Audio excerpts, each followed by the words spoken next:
Welcome to Human Factors Cast, your weekly podcast for human factors, psychology, and design.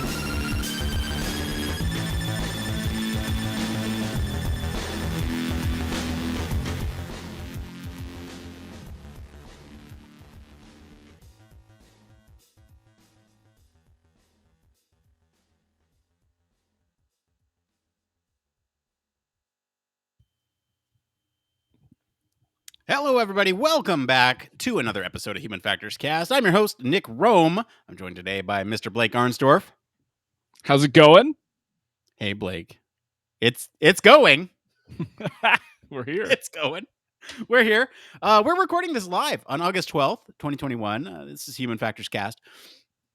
Quick programming notes to everybody. I am changing my office hours. Next Tuesday, they will not happen. They will be happening on Monday instead from 4 to 5 p.m. Pacific. It's not a big change, but something at the top here for these programming notes. In addition to that, we got something a little bit different for you all this weekend. It's going to be a fun deviation from our normal deep dives.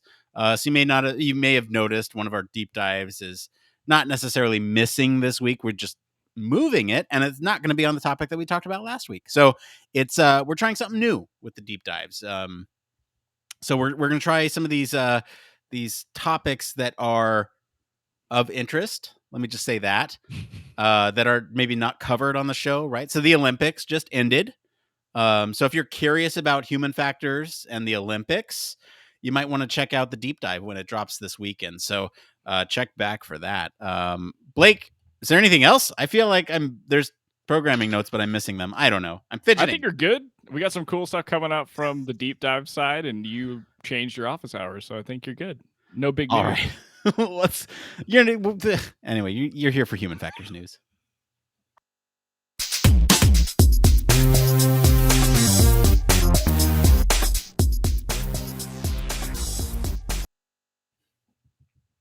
That's right. This is the part of the show all about human factors news. This is where we talk about everything related to the field of human factors. This week, we have gaming and transportation, aviation, and safety. But it could be anything. But as long as it relates to the field of human factors. Blake, what's our story this week? So this week, we're talking a little bit about how games can influence passenger safety. So a study from the Federal Aviation Administration, or the FAA, evaluated how serious games game the air safety world could be used as a tool for passenger education. So serious games is a passive or persuasive technology application developed by the University of Udine in Italy.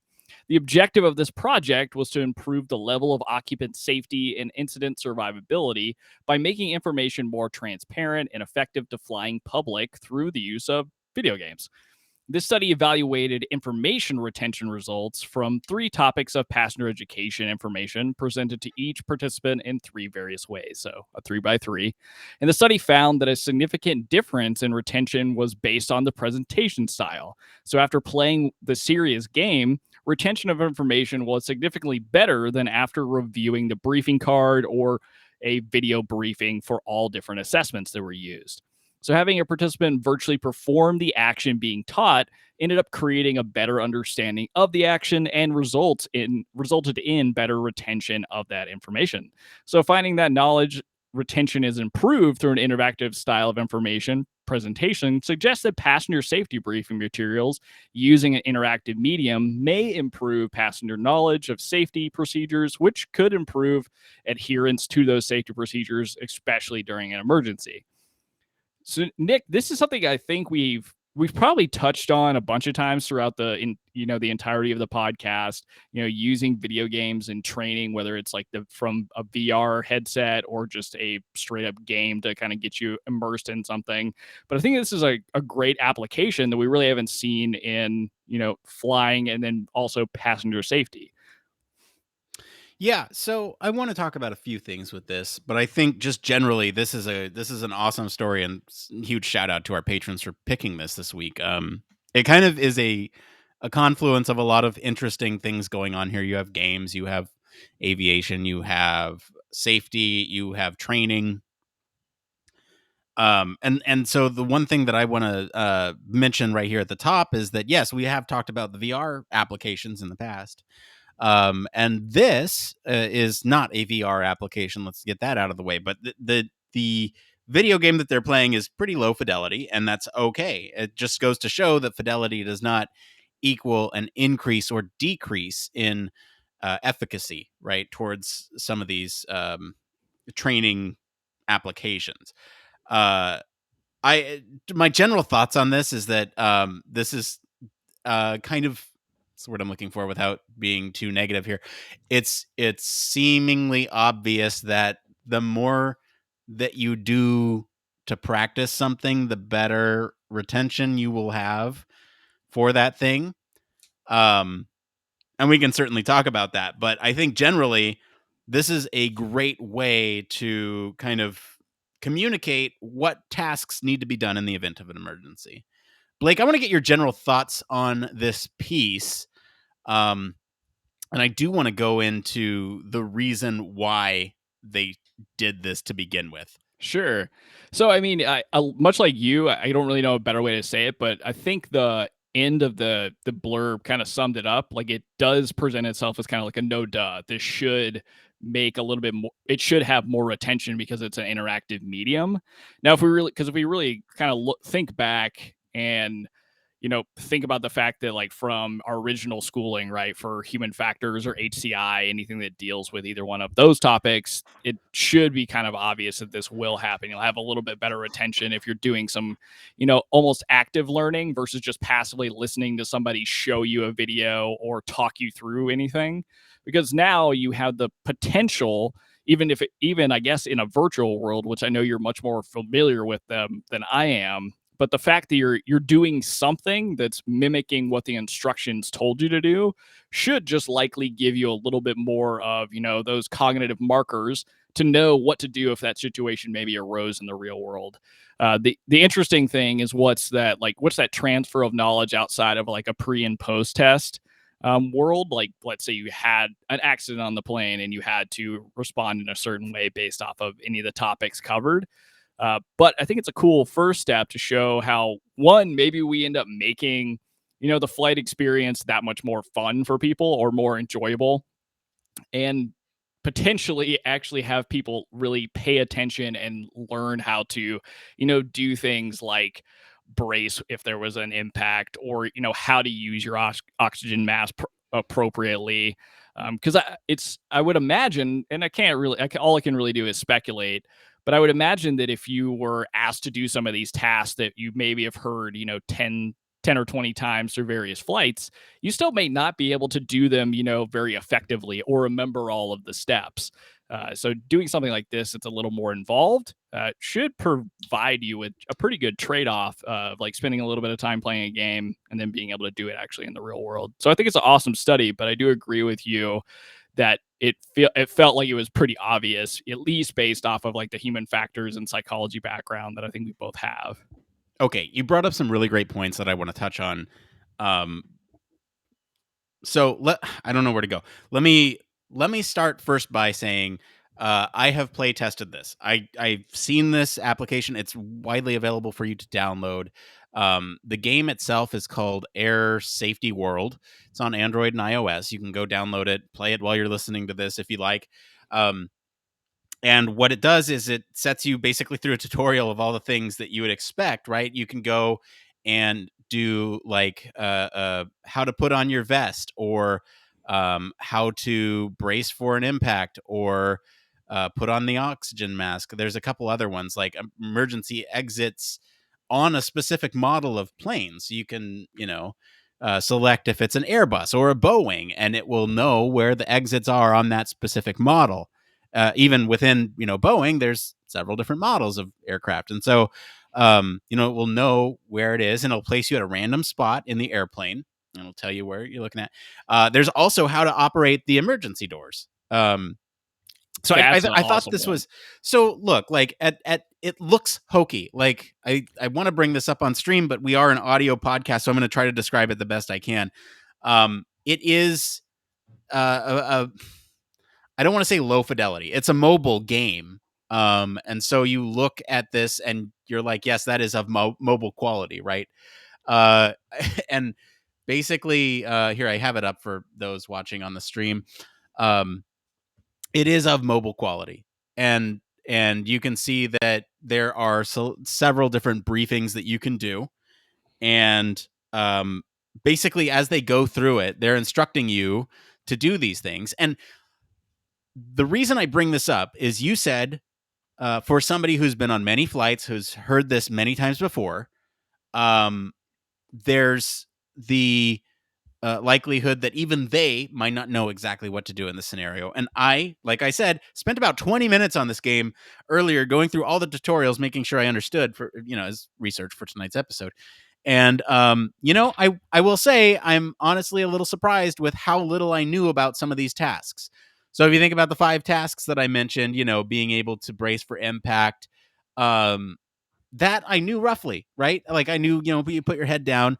I didn't maybe even visualize putting your feet behind your knees or putting your arms under your thighs, right? I didn't think to do all that, but now I do, right? Like it's given me a new kind of outlook on this. And at first I was kind of like lukewarm on this study, but after actually going through this and doing it, I'm like really impressed with this. So, the life vest, I didn't, it's where is it located? It's under the seat. You pull it out, you put it on, you strap it over, you tighten it up, and then you inflate by pulling the tabs. You do the oxygen mask, right? That one I feel like I got down. I feel like that one's easiest one. But the emergency exits was fun too. It's like they plop you in a random part of the plane. Where is it? And they even do like a trick on you, right? They put you in the back of the plane, and they say, where's the nearest one? And you look forward, right? And you're like, oh, that's that one. But no, it's actually in the galley behind you. It's like it's really cool. And then the door operation, I would never have thought how to open a door on an airplane, because you should probably hopefully never need it, but like, now I know how to open a door on an airplane because it showed me. Anyway, I'm needless to say, I'm pretty impressed with the capability of being able to show all these. And even the simple interactions of like placing hands on your thighs to figure out where they go, and moving your feet to figure out where they go. I think that interaction was enough for me to retain that. I did this about 2 hours ago. And if you think about flight time, hopefully it'd be enough for me to retain during my flight. So I feel like I've been doing a lot of talking. Blake, any thoughts on what I just said? Yeah, so I think, now looking at the game itself, because I hadn't played it, so this is really cool just to see kind of the approach they took. So basically, you're almost choosing your coach for the game and then selecting from these different tasks that Nick talked about. And just as like a personal anecdote, I've always been terrified that I'm going to have to one day open the emergency door and not know how to do it, and it'd be just terrifying. So this seems like it would be a great way to learn how to actually do it right. But I can only imagine that this medium of teaching people things, especially the more intense ones like opening the door, because they're not really showing you any of that stuff physically. It just has probably a better ability to actually teach somebody something, even if it was just like a video they were watching, because this seems much more in depth than some of the quick tutorials like air flight attendants are typically able to give, having to like swap out the different pieces of equipment they're using and things like that. So I think all in all, this, again, it makes sense, but the presentation is really, really well done. And I could imagine it would be engaging, and definitely like the retention rate, like you're kind of talking about, it makes sense because you're only going through a small amount of material. I'm sure the, experiences are not very long because it's meant to like quickly get you informed what you need to know and what you need to do. And even the study itself, and it's both like its post-test formats, was finding that there was retention even after the, the typical 90-minute time frame. So it's pretty cool stuff overall. Let me comment on a couple things, and then we'll get to some of the chat here. So I do want to comment on the length of time. I took like 20 minutes doing this to go through everything. That seems like a long time for me to do this while I'm sitting on the tarmac. And you know what? I'll even rope in Kristen from chat's comment right now. Sounds very beneficial, but do you think people will ever really utilize this resource? Most don't even watch the flight attendants act this out before the flight. Nope. So great point, Kristen. And that brings me back to actually the purpose of this study, because I think it's hugely important. So I want to bring up a couple of facts here from the article here, if I can find, or the report rather. It's not an article. So let's just go over some of these studies here that the FAA has conducted, right? So in 2000, NTSB did a study, investigated 46 accidents, bunch of people, right? Let's just look at percentages here. Of the 377 passengers who reported whether they watched the safety briefing, 50 passengers said they didn't watch the briefing. 182 passengers reported at least they watched at least 75% of the briefing. 457 returned questionnaires. 247 passengers reported, or roughly 54% reported they had not watched the entire briefing because they had seen it before. 70 passengers reported they did not watch the entire briefing because it was basic common knowledge. So basically, we're seeing really low numbers of people watching the briefing in the first place, right? Here's another study, 2009, U.S. Airways, the Hudson River, the flight 1549 into the Hudson, right? NTSB reported that of the 150 passengers, 17% reported watching most of the pre-flight safety briefing. So we only have 17% watching most of it, right? And then an accident occurred where you needed to be watching it. Yeah. Exactly. 19 passengers, or 13%, reported watching some of the demonstration. Only 8% reported reading the safety card before it or during the flight. And so basically you're looking at like 70% of the passengers not watching any of the safety briefing, and over 90% not reading the safety card. So the whole reason for this is as an intervention for passenger safety, kind of like a mandate basically for passengers to do. Now, if they can streamline this and make it super easy, right? Like, I know there are things where they can't necessarily take off from the tarmac until they've done these briefings, right? The flight attendants have to be seated, and they can't do that until after they've given the briefing. It's like required by law. And so there's a lot that goes into this, but if we can figure out some way to streamline this, show, there's in-flight entertainment on a lot of flights now, right? So maybe you put the game on a touch pad in front of them, not tablets that everyone hands out, right? So yeah, you never get some of them back. Right. And I will say, like, doing this game, playing this game, was kind of frustrating because it's like it made me want to complete these in a way that I wasn't. Let me try to explain. So they grade you on how well you do, right? So they say like, oh, well, your legs were not in the right place, or your hands were not in the right place. And if you take too long doing it, they're like, you did it, but it was slow. And so like the reason I did for 20 minutes was because I had to go back, right? And there's something that you can do on these flights with in-flight entertainment that would make this basically almost a requirement, right? What if you had to go through this training before you could get to in-flight entertainment?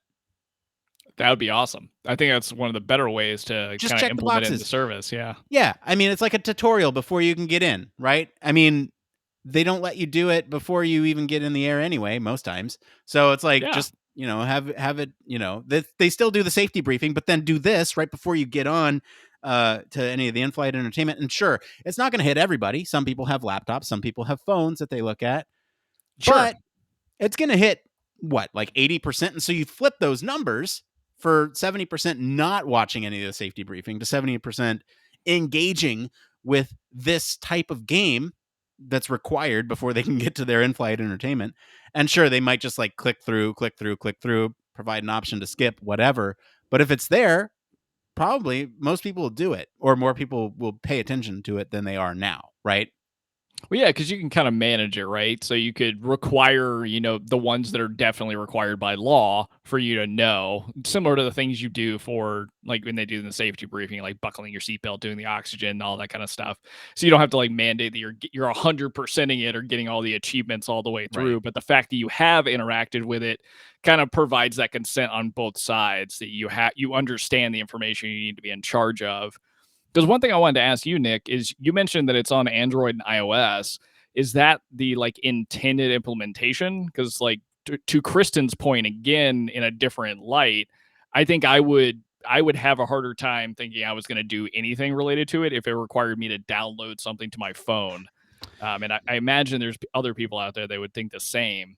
And so they would avoid it altogether. So I think your idea of like integrating it into the infotainment systems is excellent, because it's, again, like you're being rewarded with getting into the infotainment system. Yeah, that's the way I see it working, if at all. This application, this game, is actually developed by HCI Lab over at University of UD. I'm not quite sure what that is. I'm looking it up right now. So Udine. So they've basically put out this game as a training application, and it seems like they are actually getting grants from the FAA to do safety research. But it seems like there are some other people out there who treat it like a full-blown game. So I'm not sure how that exactly works. Anyway, I love every one of those people that treat that like a full-blown game. That's amazing. They're talking about fleets of planes and stuff, and it's like air traffic control, basically. That could be so fun for kids, I would imagine, like especially on the different aircraft and stuff like that. Like I didn't even think of, across the different versions of aircraft that are out there, you have different, safety features or whatever that may be on them. So that's cool. I could see how people would enjoy the game if they're like a big aviation head. Yeah, it is kind of cool, right? So they have a whole series of games, and they even have an emergency water landing in VR if you want to try that out. So let's go. There's some pretty cool stuff on this on their website. So go check them out. But you mentioned a point that I wanted to get back to, and I forgot what it was. Can you please spark my memory again? It was about the intent, or maybe something else. I forget. That's the problem with recording these live, folks. Absolutely. One thing I did want to bring up, because I have not necessarily heard games talked about with this term, was pervasive technology as an application, or persuasive technology as an application. And that was, so I grabbed the broad definition of it. So it's using technology that's designed to change your attitudes or behaviors. And it's almost like, okay, that psychology in general is trying to understand and change behavior. But it's not something that I really had seen used a lot of times, but apparently it's pretty prevalent in terms of design of software in HCI and things like that. So for anybody out there who had never really heard that term used as applied to video games.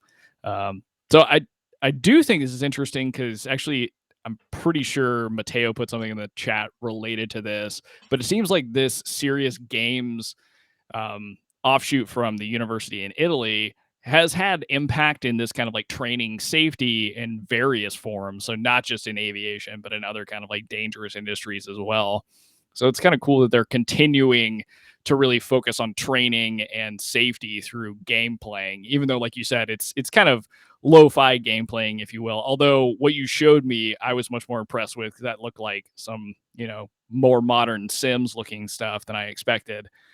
But definitely a cool field of study to be in at this point. Yeah, I agree. I will say, if you're watching live, I encourage you to check out Twitch chat. Mateo's been posting a bunch of really helpful extra links here for, as it pertains to aviation safety and gaming. So go check those out. Mateo's on it. He's out there just posting all these links. Yeah, I don't know how much else I have to say about this, other than I think this is an interesting application and can be really powerful if they integrate it correctly. And I think this obviously transfers to other domains, and we'll get to that in just a minute. But any other closing thoughts on how this relates to aviation safety, Blake? I think one thing that I would be careful of, and I want to keep an eye on how the studies go from Udine and the Serious Games kind of application here, because it's cool that because basically the way the study was put together is it was a 3x3 design. So it was, taking passengers, having them do 3 separate tasks. So the brace position, like Nick talked about, so that's like putting your hands under your knees and like bending over, bracing for impact, putting on your life vest, as well as putting on an oxygen mask. And then the 3 levels of or mediums that they were tested on or given these safety features on were either a briefing card, a video, or this serious game, which is so funny after looking at the screenshots of it. The name is great. But the 3 levels seem like it could capture anybody's attention across the 3. So the briefing card could be like the quick and dirty way of picking up anything. Video is a little bit more involved, and then the serious game is like very interactive. So I think based off of what we know about information processing, right? Like it's obvious that as you go up from each of these mediums, that we should see kind of the video and the video game really providing a little bit more information retention. Maybe because they're also able to provide more detailed information about these various procedures than what you might find in just an illustration, like the comic illustrations they show in briefing cards. So it's one of those things where I would hope that they kind of keep all of the mediums of training for the interim, because I think I could imagine if my grandmother was still alive, like getting on a plane and like having to interact with something digital, it might be hard for her to do. So having, the video format is great. So I think it's just something that, although the game has a lot of potential in terms of, trainability and learning a lot of active skills, I think for the interim, until we can really figure out what the best way to present all of these things are, having multiple mediums across all of them really makes the most sense. Yeah, I think you're right. I think this is a yes and situation where yes, this works, and we're gonna keep doing the briefings that we're doing now, right? Especially for, like you said, folks who may not be so technology literate, and but I think this serves kind of the opposite end of the spectrum. I'm bringing a comment here from Mateo, who says this might be engaging and fun and could take away from the frustration of having to have a good view of the attendant, and being able to rewatch could help with people with anxiety who are flying solo or who just have anxiety about being on airplanes in general, right? Knowing this stuff might be much better for them than, because sometimes you'll be sitting in a row and the flight attendant is right behind you and you can't really turn around to see them, and the other flight attendant is way in front of you, so you can't really see what they're doing. You don't really have a good view of what's going on. Sometimes they just play a video and they're fun and they got, Lego characters on them or whatever, but most of the time you're looking at a real world attendant, and if you can integrate this into the in-flight entertainment, that's almost a standard now, except for like Spirit and Frontier, I mean, I don't know how they're going to do it on there. They hand out like, I don't know, old 2009 tablets or something, and because that's all they can afford. Anyway, yeah, I think you're right. It's a yes and situation where they are bringing in the old way of presenting this information for those who need it, and then also the new way of information to help with some of this retention, right? And yeah, go ahead. I just wanted to follow up on kind of the second half of that comment from Mateo, and it is something I would be really interested to understand more about. Is, does this provide any kind of buffer for somebody who feels anxious about flying? Because I'm definitely one of those people. I do not like getting in airplanes. I don't like flying at all. But this kind of stuff, I could see how it could make you feel more confident if things were to go wrong, like that you feel like you know what the correct steps are, or you feel like you could, effectively execute them. And to the point of the game's design, it's meant to show you more than what they typically show you in that like 5 to 10 minutes before you take off. So it'd be cool if some of the like study cache, I guess, that goes to understanding safety and their retention, and then the application of playing these kind of games and seeing like, do people just watch this stuff more? Really what would happen in terms of anxiety, and would people be able to get over kind of, in-flight fears and stuff like that? Yeah. Any other points that you want to make with this story before we move on to some of the social thoughts? No, I'm just really stoked that the community picked it, because this is something I was really, really interested in grad school. And what I kind of wanted to do somewhat of my thesis on was understanding the impacts of video games to training and its transfer to the real world. So this was cool to get a glimpse of that's still being done, even like in 2021. So like, 8 years later. Yeah. One last point I'll make. Mateo brought it up here. There's another app for in-flight oddities, like what's happening or kind of the status of the plane as you're flying to help with some of that flight anxiety. And I know I certainly have that up all the time, not necessarily as a anxiety soother, but just as a way to understand what's going on. Where am I in relation to the world? They have that like tracker. So anyway, I want to move on. We did ask on all of our socials earlier today, once we knew what the story was going to be. I think we're going to start doing this. We're going to call it Social Thoughts. This is kind of a way for you all to interact with us. Everyone likes hearing their name read on the show, and that's a way for us to connect with you as well, to bring in the thoughts from the community on these stories. So if you're looking out for them, look out for them on Thursdays. We're going to drop them as soon as we know what the story is for the day. So we did say, looks like tonight's news story is all about effectiveness of gaming as a training tool. We specifically asked, have any of you had experience with using games as training? And we heard back from friend of the pod, Ken Catchpole. And he writes, about 20 years ago, I worked with X-ray screeners in UK airports using game type concepts to improve knife, gun, bomb detection in baggage. And I shot back. I was like, oh, that's awesome. Is there, any efficacy improvements from using this? And he said, absolutely. And a range of other benefits, including better selection and career structure. So thanks for writing in, Ken. That's super awesome. And I want to hear from more of you. So if you see our stuff out there, we're going to post it, I think on Twitter and Instagram and our Slack and Discord channels as well. So be on the lookout for those. All right, Blake, any other last thoughts here?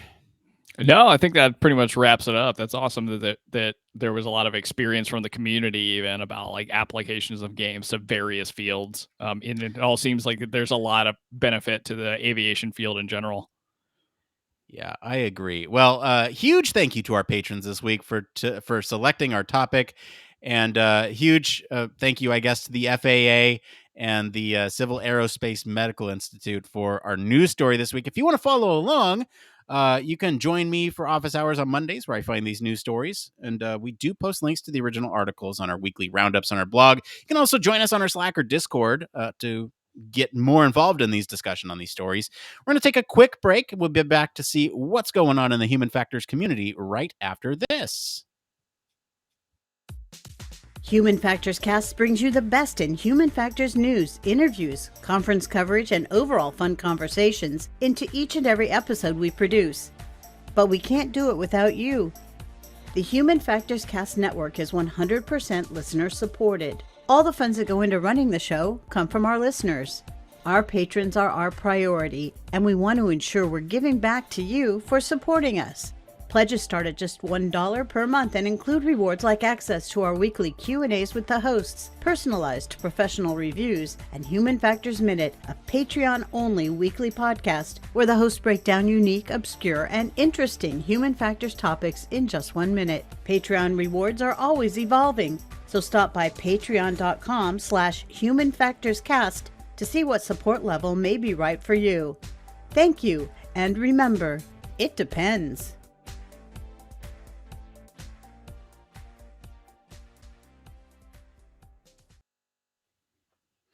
Yes, huge thank you as always to our patrons, especially our honorary Human Factors Cast staff patron, Michelle Tripp. Patrons like you keep the show running. Thank you so much for your continued support.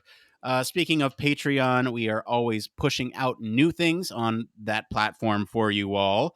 If you are a patron, you know that we do Human Factors Minute. It's a ton of fun for us to put together and really educational for you. So if you like the show and want to help support us financially, that might be right for you. Okay, let's switch gears and get into this next part of the show we like to call Stupid Graphics. It came from...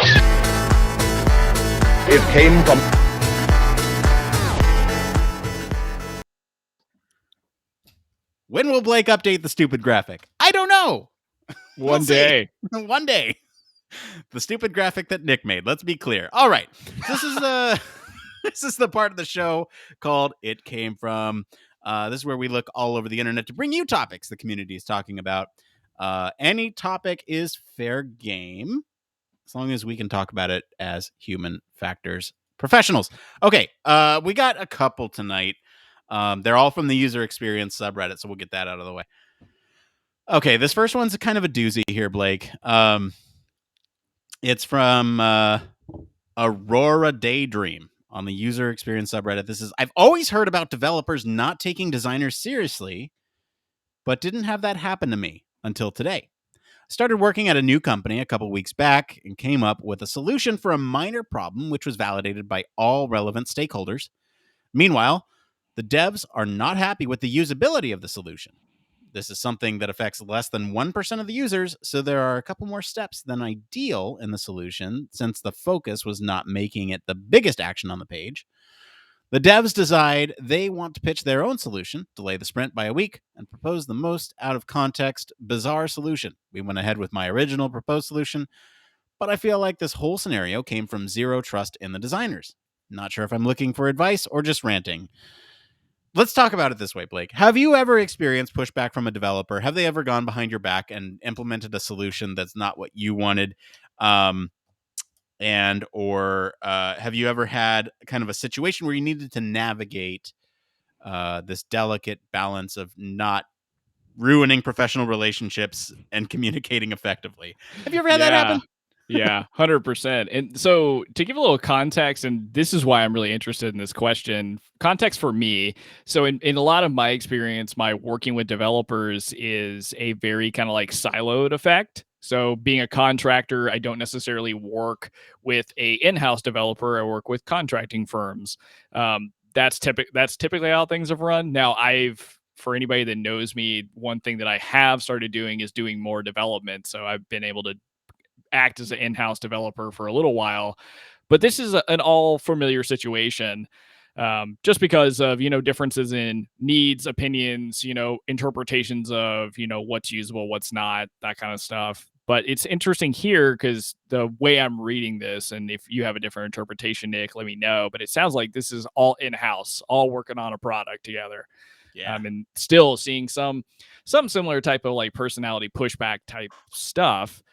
And one thing that I guess sticks out to me the most, and I wish we could like have these people on the podcast or on Twitch to tell us a little bit more about these situations. Because when you see like the devs are not happy with the usability of the solution, in this case, what does that mean? Like what is the usability issue? And they describe it a little bit more that like maybe there's a few more steps. And so sometimes what I have found is people get very hung up on heuristics in user experience design, particularly. Uh-huh. It's like if it's less clicks, then it's better. Well, from a performance standpoint, sure, but it doesn't always optimize the experience or make the most sense just to reduce every kind of click path. So there may be more to it here. But to get more to the point of like, is this coming from my developers not trusting me? Maybe, but I would read into this a little bit more that I would say the developers maybe don't feel like they're included in or part of the design process. And so like when we started this off, Nick, you asked like, have you experienced this kind of thing in the past? And of course, yes, I've run into it more than once. But the way that I've found a way to navigate it, like outside of just having a conversation or like bringing up user interaction data or like using stakeholders' help, is trying to include the development team in the design process more in an integrated fashion. Sometimes that can make them feel like they understand why the solution is the way it is. And especially if we go back to kind of the statement they make here, like all of the relevant stakeholders validated the solution. Well, your developers are a relevant stakeholder. They're the people that are going to actually build this solution so that users have something to actually interact with. So I think it just comes from maybe they don't trust you, or maybe they just don't feel like they're included enough in the process so they understand why changes are being requested and made. Because keep in mind, development's not always easy. And so sometimes maybe keeping things as they are is simpler and it makes more sense and it costs less time. So delaying a sprint to go through a different type of solution, sometimes you can expect that. And it's just like a back and forth you have to have. But so Nick, from your perspective, I mean, have you run into this before where like you're working on a project, you come up with a design concept with your designer and you propose it to the development team and they don't want to implement it?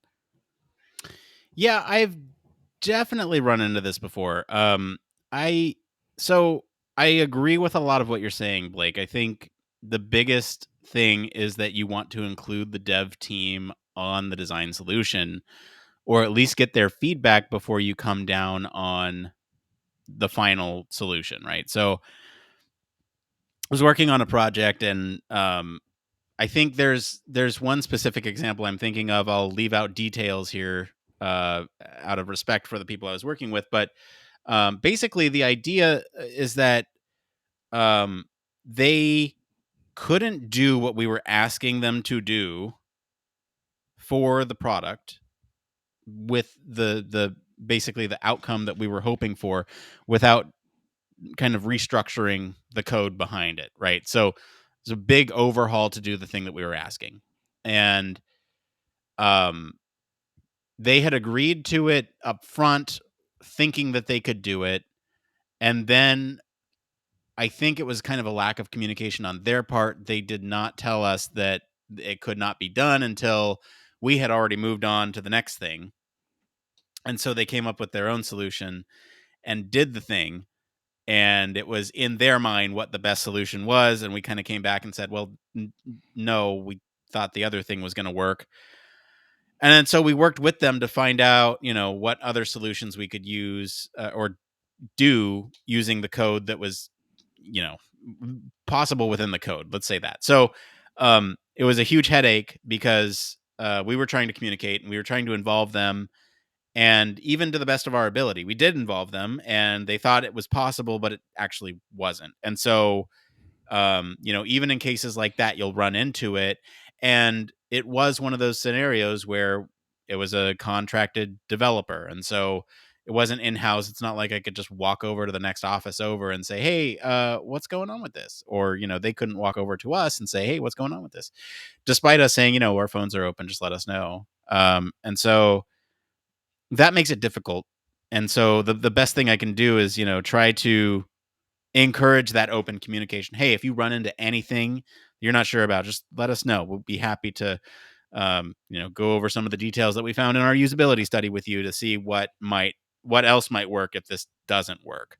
I don't know. I have a hard time with this question because, I think there is always that level of, so it's not disrespect. What's the word I'm looking for? It's like, basically developers don't necessarily trust you because you're coming in and telling them what to do. And so, like we said, involve them in the process as much as you can.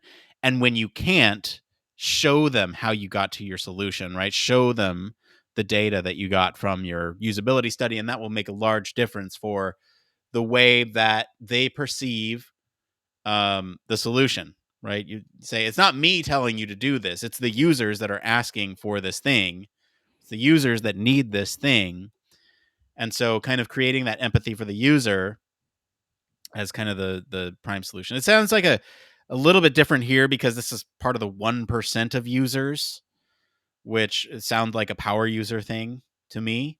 And so they'll get used to it anyway. That's just my opinion, but it could be a little bit different in this context, but I don't know. It's a tough situation no matter where you're coming from, and just treat it with care, I guess, is my best advice there. Anything else for that one, Blake? One tidbit here for especially since this is a designer and it's something I can identify with, especially being somebody who's focused a lot of the last year and a half on front end development and running into cases where I have to go back to my team and be like, there's just no way I can alone develop that solution. We have to think of another design solution, and here's X, Y, and Z we can do. Is if you really feel like you're running into a case where your developers don't trust you, you may need to just interact with them about that specific thing. It's not easy to do. It's not an easy conversation to have.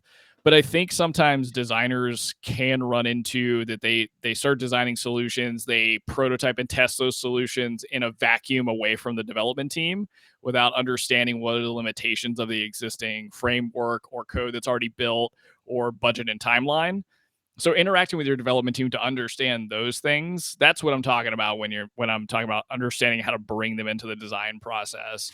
And having them be, flies on the wall for user testing is a great way to also let them see, like, I get that this thing that you guys are not happy with from a usability perspective makes sense and you have rationale for it, but from an end user point of view, it's affecting like nobody and not anybody that can get around it. So it's just something that you have to really kind of be proactive about. And I don't think anybody teaches you this kind of stuff in school, or it's something you get mentored on your first few years in a job.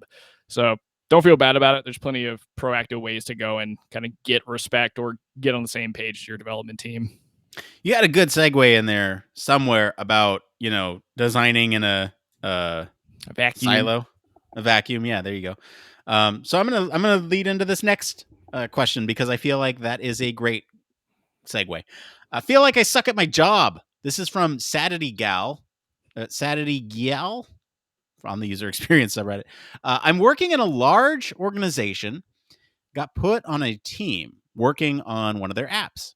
It's only my 5th week, and the industry/product is complicated. So they said all will take around 6 months for me to basically get it. I was tasked with coming up with some ideas for a new product feature, and it's like I completely missed the mark. I just overdesigned and was too visionary with it. This is the second time this has happened, but I kind of just have to go for it because I don't have much knowledge of the users or the product. That's even what they said to do. They know I'm green, but it's embarrassing. And in our group discussions, I've shut down because I feel like I don't know enough to add to the conversation, if that makes sense. On top of that, I keep missing small details that I don't think they understand the way I work by going big picture, then details later. I feel anxious and on edge. My manager keeps reassuring me, but I feel like I don't mesh and come off completely uneducated to UX. I've also unmanaged issues with attentiveness and focus, and I have trouble focusing and listening to conversations through a screen all day. I feel like shit. Help me. Wow. That's really heavy.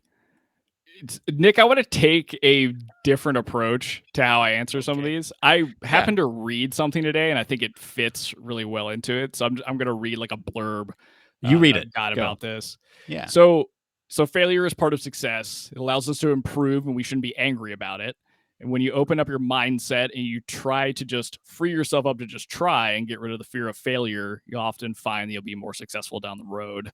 And that's really what this sounds like to me. Is you have walked into something brand new, and I don't know what large organization means, but it probably means something pretty intense if they're telling you you're not going to understand really how to make an impact before you hit the six months mark. That means they've paid attention to the people they've brought in, and they've measured and done the work to figure out how long does it take for people to wrap their head around how we work, what we expect, the quality of work, the product, whatever.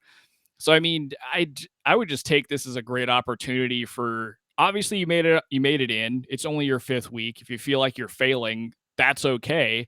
Be super active and proactive about getting feedback and understanding, like, okay, if I feel like I'm falling short, 1, am I actually falling short? And then 2, what are things that I can work on or think about?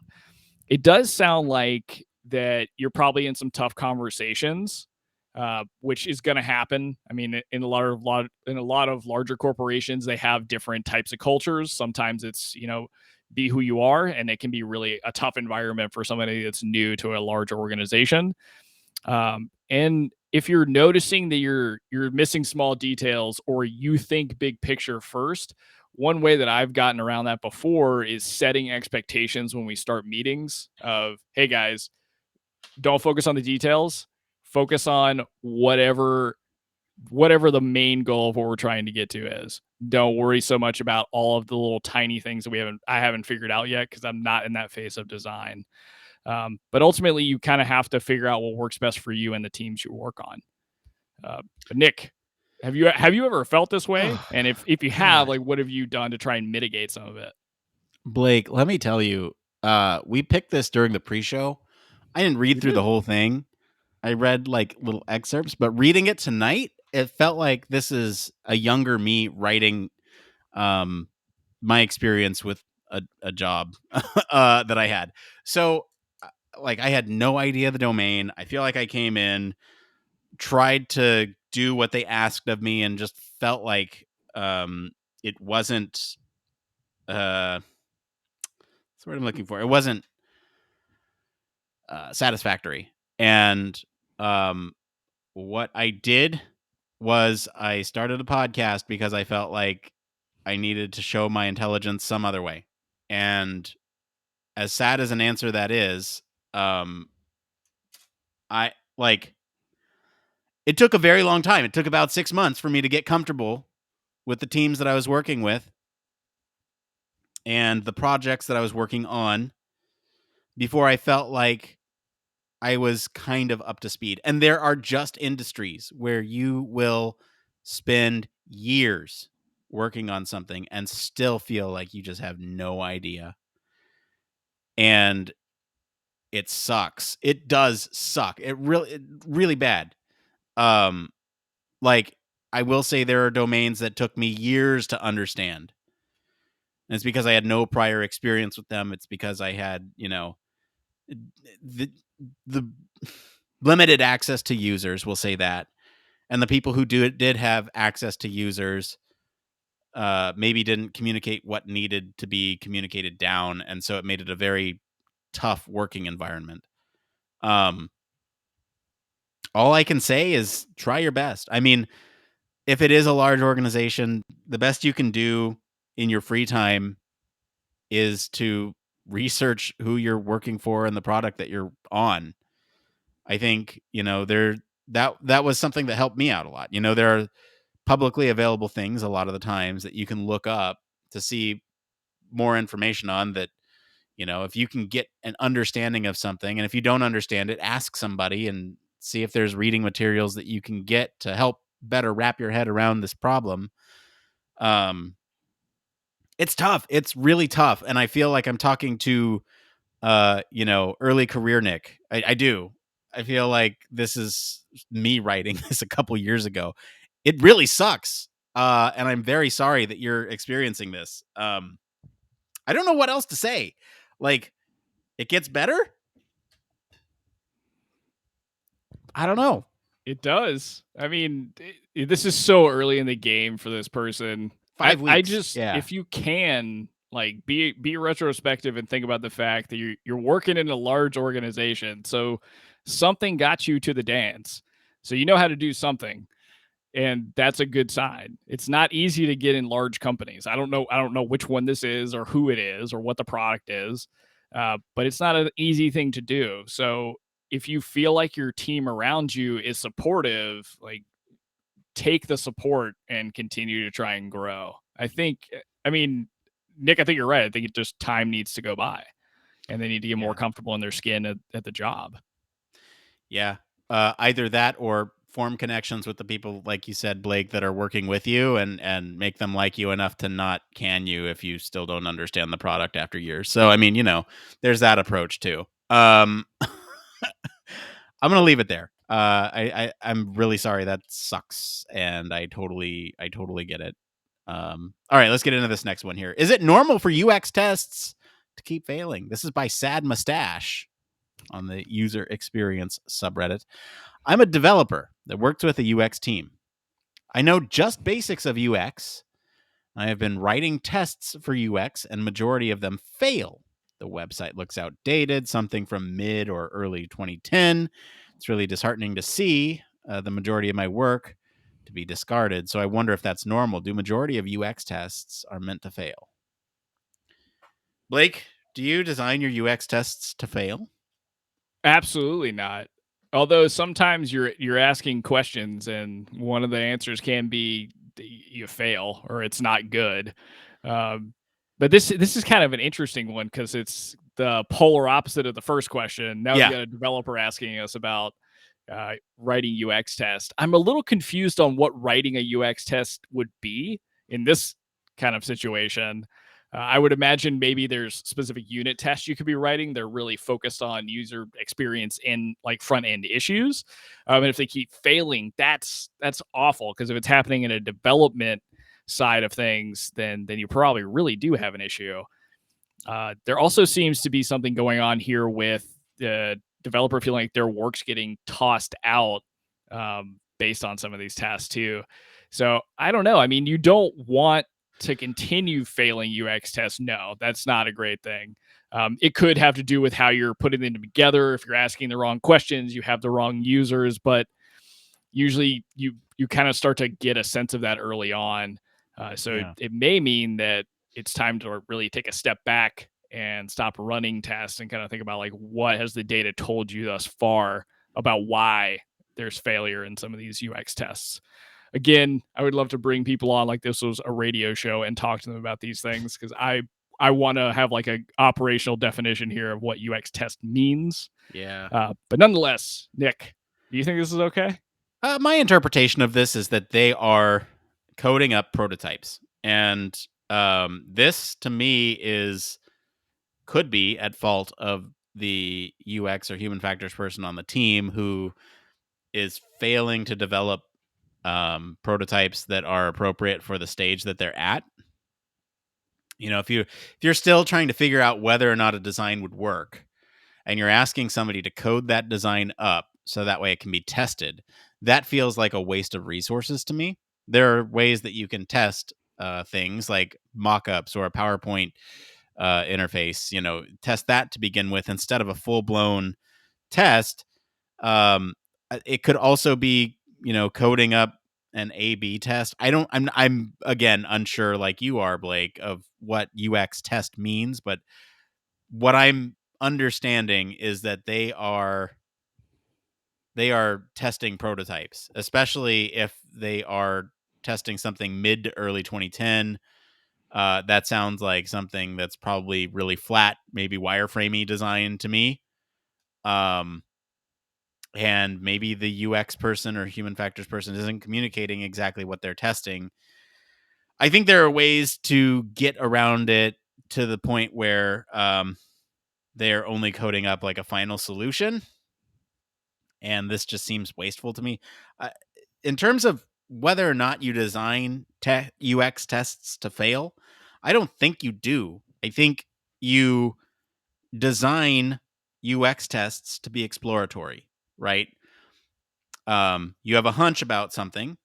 If it works, then your hunch is validated. If it does not work, then you go back to the drawing board literally and figure out something else that's going to potentially work. But if you've done your research on your users and know what they need, then theoretically you should never need to get to the point where you what's the word I'm looking for? You don't need to redo the work, right? You just add to it. It's the whole iteration cycle, right? You'll have some degree of understanding to begin with, and so you start with that, and then you come back and all the work isn't thrown out, maybe some of it, right? But it feels like in this case they are literally A/B testing something from the get-go and don't quite understand the user. Maybe they got the person from the second question here. I don't know. Like maybe, yeah. Yeah, I don't know. This is a tough one because I don't come from the dev world, but I do understand empathy and communication, and so I think that's really important. So if you're listening, communicate with your developers and communicate with your other with your team. That's the bottom line for me. Absolutely. One thing here too, just like we recommended for the user experience person, ask questions, go talk to the UX team and kind of understand what the process is, because maybe that'll help illuminate to them like how you feel. Because I think it's important for anybody to know that you feel like your work's being discarded. If you're a user experience designer, if you're a HF practitioner, if you're a developer, whatever, that you shouldn't be feeling that way. And if there is rationale for it, if you know it, maybe it'll change your opinion. But like Nick said, this feels like an odd use of resources, given that if you're just developing something, you don't think it even looks right, and then it's failing or quote unquote not succeeding in any way, or telling the UX team what they need to know. It's probably just a good time to have a conversation with the team. Yeah. All right. No time for one more thing tonight, but that's going to be it for today, everyone. Let us know what you guys think of the news story this week. Do you like games? Do you like airplanes? You can hang out with us on our Slack or Discord. Get to us on any of our social channels. Let us know. Visit our official website and sign up for our newsletter. Stay up to date with all the latest Human Factors news. If you like what you hear, you want to support the show, there's a couple things you can do. One, leave us a 5-star review. That is completely free for you to do, except for your time. We really appreciate those. Tell your friends about us. That's number 2. That helps the show grow. If you like it, chances are your friends and colleagues will like the show as well. 3, if you're able to, consider supporting us on Patreon. We will always take your dollars, but we'll give back to you for doing so. And as always, links to all of our socials and our website are in the description of this episode. I want to thank Mr. Blake Arnsdorff for being on the show today. Where can our listeners go and find you if they want to talk about flying games? You guys can always find me inside of the Human Factors Cast Discord or Slack at Blake, and you can find me across social media at Don't Panic UX. As for me, I've been your host, Nick Roome. You can find me streaming on Twitch Mondays at 4 Pacific for office hours and across social media at Nick_Roome. Thanks again for tuning into Human Factors Cast. Until next time, it depends.